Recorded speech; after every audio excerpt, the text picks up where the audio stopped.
Bismillahirrahmanirrahim. Assalamualaikum warahmatullahi wabarakatuh. Waalaikumsalam warahmatullahi wabarakatuh. Kembali kita kepada Allah Subhanahu wa taala bersama Alhamdulillah kita bisa berkumpul dalam rangka destinasi aksi nyata pada dalam fikih di sekolah yang akan disampaikan oleh kita semua.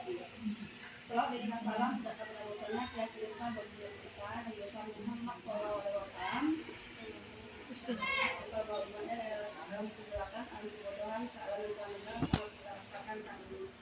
Baiklah, untuk tidak mengundang kalimat, kita langsung saja penyampaian daripada aksi nyata dan destinasi adalah pembelajaran positif di sekolah. Pada kita berikan kesempatan seluas-luasnya. Baik, terima kasih Bu Rita Dianti sebagai moderator atas kesempatannya. Bismillahirrahmanirrahim. Assalamualaikum warahmatullahi wabarakatuh. Waalaikumsalam. Baiklah Bapak Ibu, saya mencoba ya sedikit diseminasi tentang penyerapan budaya positif di sekolah. Sebelumnya kita lihat dulu pertanyaan tematiknya ya Bapak Ibu. Nanti Bapak Ibu boleh ya istilahnya memberikan jawaban setuju atau tidak setujunya dengan 3 pernyataan berikut. Yang pertama, hukuman dapat mendisiplinkan anak. Jadi menurut Bapak Ibu setuju atau tidak setuju? Tidak setuju. Tidak setuju. Ya, kenapa alasannya tidak setuju Bapak Ibu? Tidak selalu hukum itu dapat mendisiplinkan anak. Kalau kita terus menghukum anak apabila mereka melakukan kesalahan, mereka tidak akan menjadi disiplin. Oke, terima kasih Bu atas jawabannya. Ya, betul ya. Hukuman dapat mendisiplinkan anak. Tidak setuju. Jadi tidak selamanya ya hukuman itu bisa artinya merubah anak itu ke arah hal yang positif. Kemudian, pernyataan berikutnya, pemberian hukuman dengan hal positif seperti membaca atau membersihkan halaman sekolah dapat meningkatkan disiplin anak. Menurut Bapak Ibu, setuju atau tidak setuju?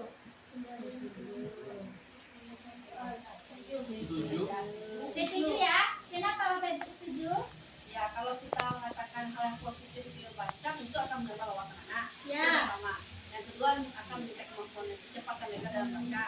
Kemudian membersihkan halaman dan terus mengajarkan tentang keterampilan hidup pada anak-anak kita bahwa lingkungan bersih itu adalah sehat. Ya, betul sekali ya Ibu. Pemberian hukuman dengan hal positif itu seperti membaca atau membersihkan halaman itu dapat meningkatkan disiplin anak. Ya, artinya dengan memberikan hal-hal yang positif kepada anak itu juga akan membawa anak kepada hal-hal yang lebih baik lagi ke depan.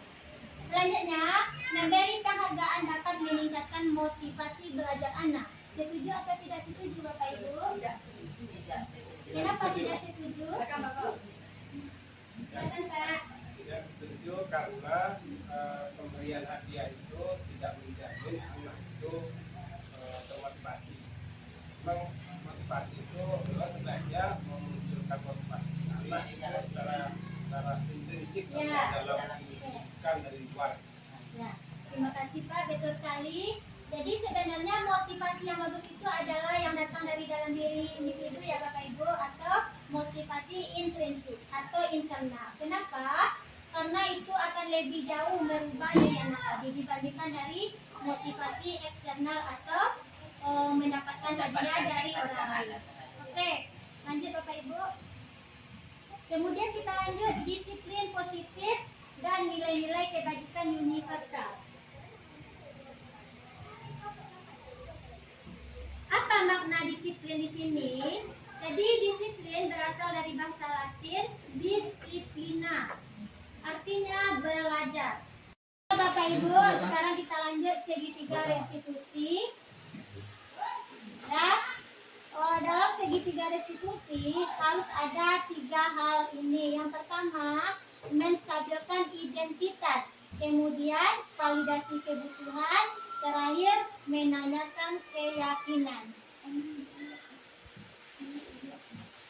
Nah, menstabilkan identitas, ya contohnya, ya untuk membuat anak yang merasa gagal karena berbuat salah menjadi positif terhadap dirinya. Nah, guru berkata, yang pertama, berbuat salah itu hal yang manusiawi. Tidak ada manusia yang sempurna. Nah, Bapak Ibu bukan buat salah. Nah, selanjutnya kita pasti bisa menyelesaikan permasalahan ini.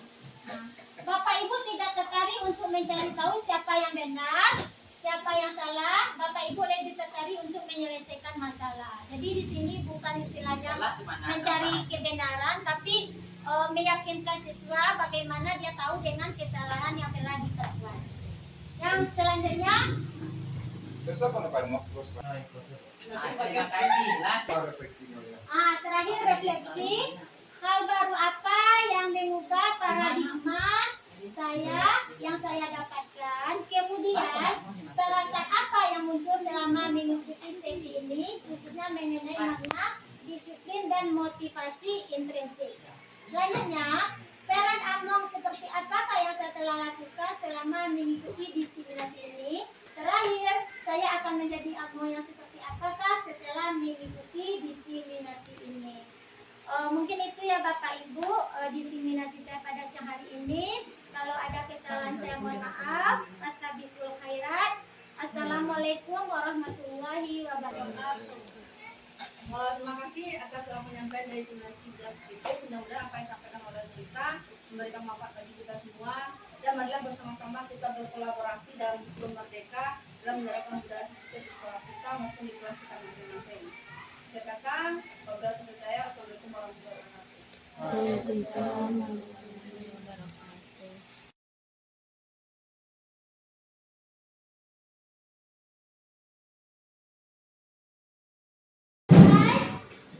Bismillahirrahmanirrahim. Assalamualaikum warahmatullahi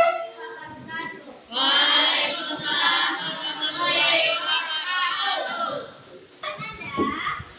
Cara kita membuat keyakinan kelas. Ya. Apa yang kita buat hari ini? Keyakinan kelas. Sama halnya dengan kata kelas sebelumnya. Jadi di kelas masing-masing itu harus ada yang namanya keyakinan. Jadi keyakinan kelas berbeda dengan peraturan kelas. Paham sampai di sini? Kenapa?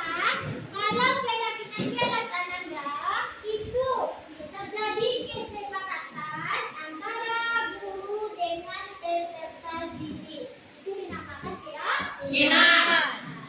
Jadi kita musyawarahkan. Nanti apa maksudnya ya? Jadi kita sepakati